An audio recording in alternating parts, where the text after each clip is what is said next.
ಉಗ್ರ ದಾಳಿಯ ಬಳಿಕ ನೆರೆ ರಾಷ್ಟ್ರ ಪಾಕಿಸ್ತಾನದ ವಿರುದ್ಧ ಸಂಬಂಧ ಹದಗೆಟ್ಟಿದ್ರೂ ಏಷ್ಯಾ ಕಪ್ನಲ್ಲಿ ಕ್ರಿಕೆಟ್ ಆಡೋದಕ್ಕೆ ಭಾರತ ಸರ್ಕಾರದ ಕ್ರೀಡಾ ಸಚಿವಾಲಯ ಇದೀಗ ಹಸಿರು ನಿಶಾನೆ ತೋರಿದೆ.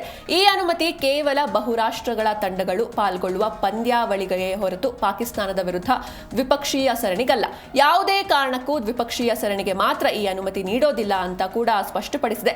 ಸೆಪ್ಟೆಂಬರ್ 9ರಂದು ಏಷ್ಯಾ ಕಪ್ ಟೂರ್ನಿ ಯುಎಇನಲ್ಲಿ ಪ್ರಾರಂಭ ಆಗಲಿದ್ದು 14ರಂದು ಭಾರತ ಮತ್ತು ಪಾಕಿಸ್ತಾನದ ವಿರುದ್ಧ ಪಂದ್ಯ ನಿಗದಿಯಾಗಿತ್ತು. ಭಾರತ ಈ ಪಂದ್ಯದಲ್ಲಿ ಆಡಬೇಕೋ ಬೇಡವೋ ಎಂಬ ಬಗ್ಗೆ ಸ್ಪಷ್ಟನೆ ಇರಲಿಲ್ಲ. ಭಾರತದ ಕ್ರೀಡಾಭಿಮಾನಿಗಳು ಈ ಪಂದ್ಯದಲ್ಲಿ ಭಾರತ ಆಡಬಾರದು ಎಂದು ತೀವ್ರವಾಗಿ ಒತ್ತಾಯಿಸಿದರು. ಜೊತೆಗೆ ಬಿಸಿಸಿಐ ಏಷ್ಯಾ ಕಪ್ನಲ್ಲಿ ಆಡಲು ಅನುಮತಿ ನೀಡಿರೋದಕ್ಕೆ ತೀವ್ರ ಟೀಕೆ ವ್ಯಕ್ತವಾಗಿತ್ತು.